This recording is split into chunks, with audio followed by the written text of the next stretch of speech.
Monsieur le député, la parole est à monsieur André Chassaigne pour la gauche démocrate et républicaine.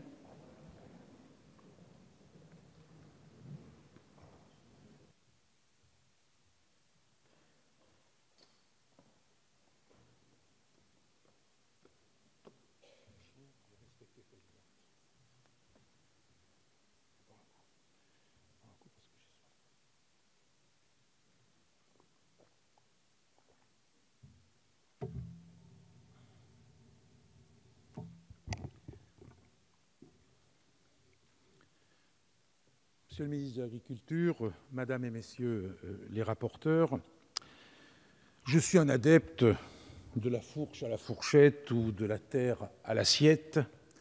Et pour parler franchement, Monsieur le ministre, je me suis mis à table avec une forme de gourmandise pour découvrir votre budget.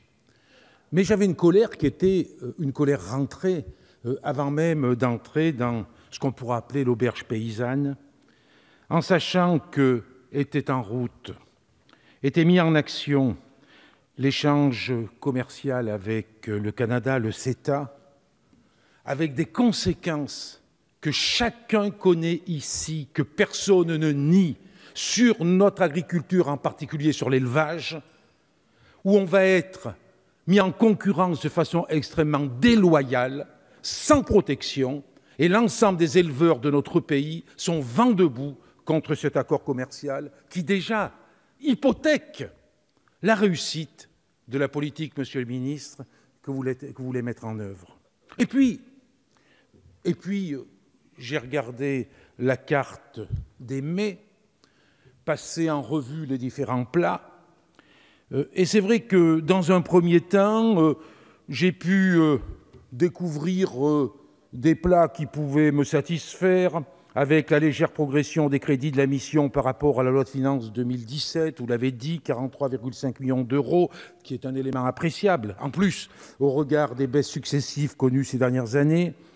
Ces nouveaux crédits qui concernent pour l'essentiel le programme 2016 consacré à la sécurité et à la qualité sanitaire de l'alimentation, c'est vrai. C'est vrai que nous avons là un point positif qui répondra en partie, mais en partie seulement, aux besoins en matière de prévention et de gestion des risques auxquels nous devons faire face. J'en ai d'ailleurs parlé dans mon intervention en commission élargie. Et puis, sur la carte, j'ai constaté des absences, des plats qui n'étaient pas là et qui étaient pourtant attendus dans le cadre de votre budget. J'en citerai deux. Le premier, c'est l'absence de la surprime des 52 premiers hectares, qui est depuis des années une exigence largement partagée et qui n'apparaît pas sur les lignes budgétaires, ce qui crée un mécontentement au niveau de nos petites exploitations familiales. Deuxième absence, après cette mesure essentielle qui manque, c'est le désengagement pour les aides au maintien de l'agriculture biologique, sachant que la consommation en bio a progressé de 7,5% en un an. Je crois que là véritablement, il y a une carence. Mais venons-en au plat de résistance de votre politique, que vous avez d'ailleurs rappelé dans votre intervention en commission élargie, je vous cite, « Je veux le répéter, dites-vous, le prix le plus bas n'est pas le prix le plus juste, le prix le plus juste, c'est celui qui rémunère tous les maillons de la chaîne, à commencer par le producteur, d'où la nécessité de retravailler la question de la construction du prix à partir du coût, des coûts de revient des exploitations. C'est toute une mécanique, avez-vous dit, à remettre en place. Cela peut être complexe, mais vous pensez que vous allez y arriver. Permettez-moi de vous dire que sur ce point-là, je ne vous suis pas. Je ne vous suis pas et j'aurais tendance à vous écouter, à rappeler des propos qui ont été tenus par le député Jean Jaurès en 1894. Il s'adressait à un de vos prédécesseurs qui s'appelait Jules Méline. Il disait que la politique que présentait Jules Méline dans cet hémicycle était une apparence, était une enseigne qui ne profitera guère aux agriculteurs. Et il comparait Jules Méline à un empereur romain, Héliogabe, qui servait, disait-il, à certains convives de très beaux plats, en fait, des dessins figurant les mets au menu, et chaque convive devait être content.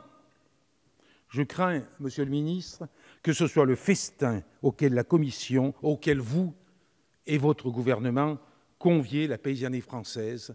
Et je crains vraiment qu'il y ait beaucoup de déceptions après les annonces que vous avez pu faire. Alors, après ces annonces, encore faut-il passer du dire au faire.